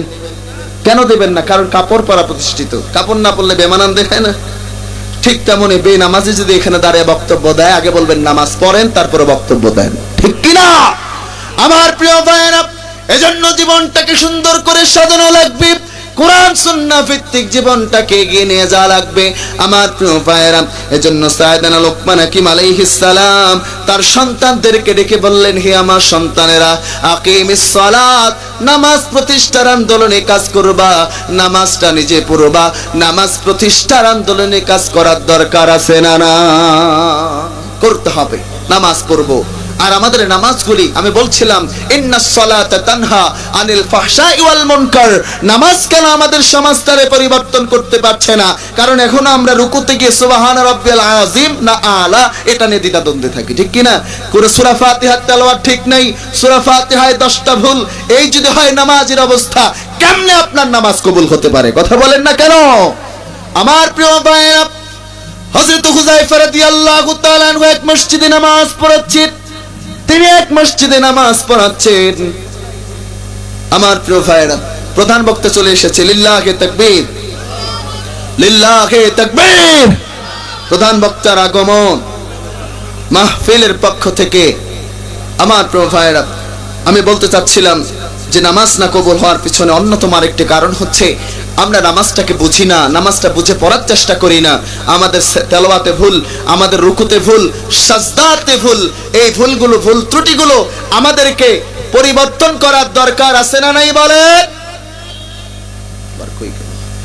আমার প্রিয় ভাইরা, হযরত হুযায়ফা রাদিয়াল্লাহু তাআলা আনহু একটা মসজিদের মধ্যে ঢুকলেন, নামাজ আদায় করলেন, দেখলেন একটা ব্যক্তি নামাজ আদায় করছে, তার নামাজ দেখে তার পাশে দাঁড়ালেন, লোকটাকে দেখলেন দীর্ঘক্ষণ নামাজ পড়লেন, নামাজ শেষ হলো। হযরত হুযায়ফা রাদিয়াল্লাহু তাআলা আনহু বললেন, কি ব্যাপার তোমার নামাজ, তোমার কি অবস্থা? তোমার নামাজের ব্যাপারে, তুমি যে নামাজ পড়লা, এই নামাজটা কোন নামাজ পড়লা? হযরত হুযায়ফা রাদিয়াল্লাহু তাআলা আনহুর কথা শুনে ওই লোকটি ডেকে বললেন, এই নামাজ আমি 40 বছর ধরে এইভাবে নামাজ পড়ি। হযরত হুযায়ফা বললেন, আমরা রাসূলুল্লাহর ছাত্র, রাসূলের কাছে নামাজ শিখেছি, তোমার যে নামাজ, রাসূলুল্লাহর নামাজের মধ্যে কোনো মিল পেলাম না। আমার প্রিয় ভাইয়েরা, আমি আপনাদের সম্মুখে সাইয়েদনা লুকমান হাকিম আলাইহিস সালামের জীবনী নিয়ে কথা বলেছি, আপনাদের মনে আছে না? ইনশাআল্লাহ ওয়াজ যা শুনবেন এটা যেন বাড়িতে নিয়ে যেতে পারেন। কয়েকটা পয়েন্ট বলেছি। 1 নাম্বার, আল্লাহর সাথে শিরিক করা যাবে না। 2 নাম্বারে, গোপনে হোক প্রকাশ্যে হোক যেখানেই পাপ করেন আমার আল্লাহ তাআলা দেখেন, ঠিক কি না? 3 নাম্বারে হলো আপনাকে আমাকে আল্লাহ তাআলা আদেশ দিচ্ছেন আকিমিস সালাত, নামাজটা প্রতিষ্ঠা করতে হবে, নামাজ পড়া লাগবে। অতএব আমরা নামাজি হব। এরপরেই প্রধান আলোচক কথা বলবেন। আমি যতটুকু কথা বলেছি, আমি আসার পর থেকে আমাকে কয়েকজন রাস্তাও বলেছে যে আপনার কার্ড লাগবে। আমি কার্ড নিয়ে গতক্ষণ ঘুরি না, এখন কার্ডেরও প্রয়োজন হয় না, ইউটিউবে সার্চ দিলেই পাবেন আমার এই আলোচনা, ইউটিউবেই পেয়ে যাবেন। আমার ওখানে নাম্বার আছে, মাওলানা মোফাজ্জল হোসেন মুজাহিদ, সার্চ দিলেই পেয়ে যাবেন ইনশাআল্লাহ। আল্লাহ তাআলা কবুল করুক। আপনাদের কাছে দোয়া চাই, এখান থেকে সফরে যাব লালমনিরহাট। আল্লাহ আজকের এই প্রোগ্রামকে কবুল করুক, আমার সফরকেও আল্লাহ কবুল করুক। আখিরি দাওয়ানা আনিল হামদুলিল্লাহি রাব্বিল আলামিন। আসসালামু আলাইকুম ওয়া রাহমাতুল্লাহি ওয়া বারাকাতুহু। ধন্যবাদ হযরতকে কোরআনে কারিমের মূল্যবান তাফসীর পেশ করার জন্য। আমরা এই মাঠেই আসরের নামাজ আদায় করে এবং জামাতের সাথে সাথে আমাদের মাহফিলের প্রধান বক্তা ওয়ান্দ হাফেজ মাওলানা শফিকুল ইসলাম সিরাজগঞ্জ তিনি উঠবেন। আমরা কোথাও না যাই, আমরা এখানে জামাতের সাথে সাথে আমাদের প্রধান বক্তা উঠবে।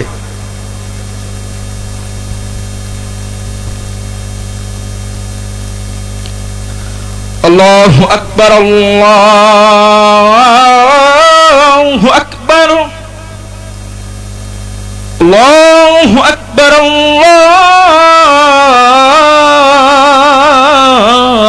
আল্লাহু আকবার। আশহাদু আল্লা ইলাহা ইল্লাল্লাহ,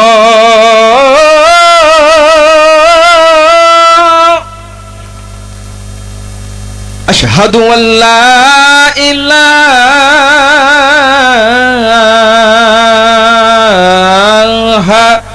ইল্লাল্লাহ,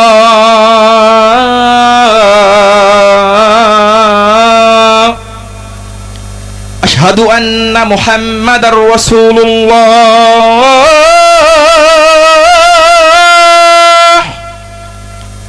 আশহাদু আন্না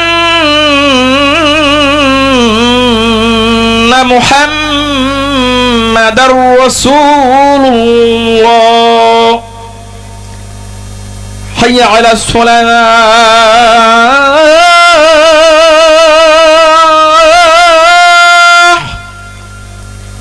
হাইয়া আলাস সালাহ,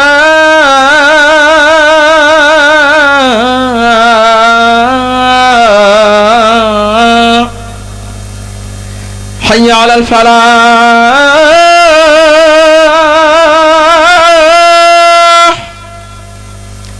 হাইয়া আলাল ফালাহ।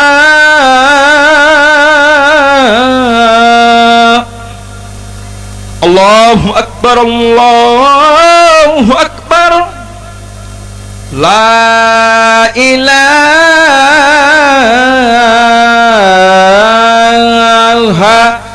ইল্লাল্লাহ।